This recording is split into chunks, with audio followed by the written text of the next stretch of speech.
Assalamualaikum warahmatullahi wabarakatuh. Perkenalkan, saya Intan Fatmawati dari Manajemen Keuangan B 2019. Pada kesempatan kali ini, saya akan membahas mengenai cara menentukan tingkat toleransi resiko. Sebelumnya, apa sih itu toleransi resiko? Toleransi resiko merupakan tingkat risiko yang dapat diambil oleh investor. Resiko dapat berarti peluang, kegembiraan, atau kesempatan untuk meraih keuntungan besar. Tetapi, resiko juga tentang menoleransi potensi kerugian, kemampuan untuk menahan perubahan pasar, dan ketidakmampuan untuk memprediksi apa yang akan terjadi di masa depan. Oleh para ilmuwan, toleransi risiko disebut juga dengan keengganan untuk rugi. Pada dasarnya, rasa takut akan kehilangan dapat memainkan peran lebih besar dalam pengambilan keputusan dibanding dengan antisipasi keuntungan, sehingga dapat mempengaruhi pendekatan kita terhadap risiko. Karena toleransi risiko ditentukan oleh tingkat kenyamanan kita dengan ketidakpastian. Selanjutnya, toleransi risiko versus kapasitas risiko. Apa sih perbedaannya?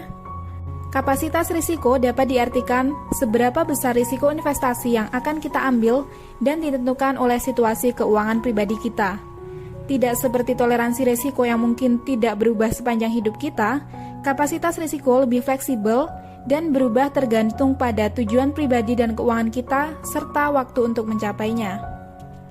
Saat menentukan toleransi risiko, kita perlu memahami tujuan kita, sehingga kita tidak membuat kesalahan yang merugikan. Misalnya, untuk apa kita menabung, kapan kita berharap untuk mulai menarik uang, dan berapa lama kita membutuhkan uang itu untuk bertahan.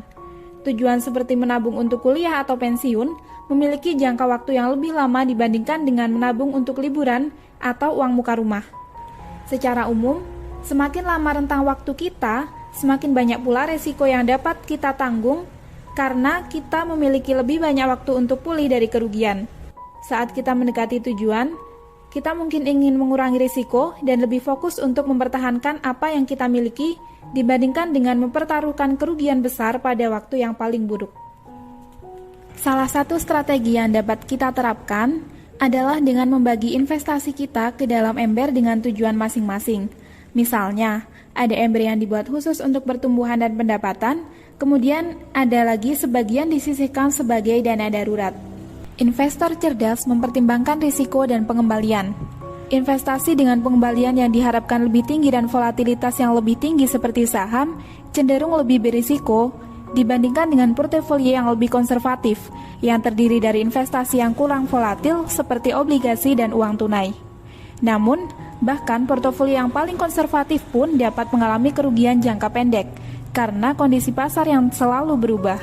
Inilah sebabnya mengapa penting untuk memiliki portofolio yang terdiversifikasi, yang mencakup berbagai macam pilihan investasi.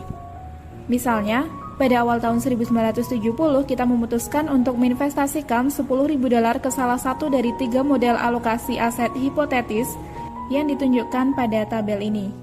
Dan setiap tahun hingga akhir 2016, kita menyeimbangkan kembali portofolio kita untuk memastikan kita masih memiliki presentasi saham, obligasi, dan uang tunai yang tepat. Portofolio yang paling agresif akan naik menjadi $892.28, kemudian portofolio moderat akan bernilai $676.126, dan portofolio paling konservatif akan bernilai $389.519.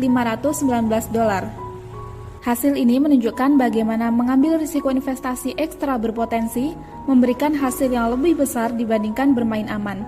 Tetapi, pilihan yang lebih agresif juga akan menguji toleransi risiko kita. Pertimbangkan kembali apa yang terjadi pada masing-masing portofolio ini. Portofolio agresif memiliki pengembalian tahunan tertinggi, tetapi juga 2 kali lebih fluktuatif dibandingkan portofolio konservatif, yaitu lebih dari 44% ketika terjadi penurunan terbesar selama periode tersebut. Kemudian untuk penurunan tahunan terbesar pada portofolio moderat dengan campuran aset yang sedikit kurang stabil, yaitu sekitar 32%. Dan portofolio paling konservatif hanya turun 14% dalam penurunan terbesarnya. Namun, pengembalian tahunannya juga terendah selama periode tersebut. Sekian dari saya, semoga bermanfaat dan wassalamualaikum warahmatullahi wabarakatuh.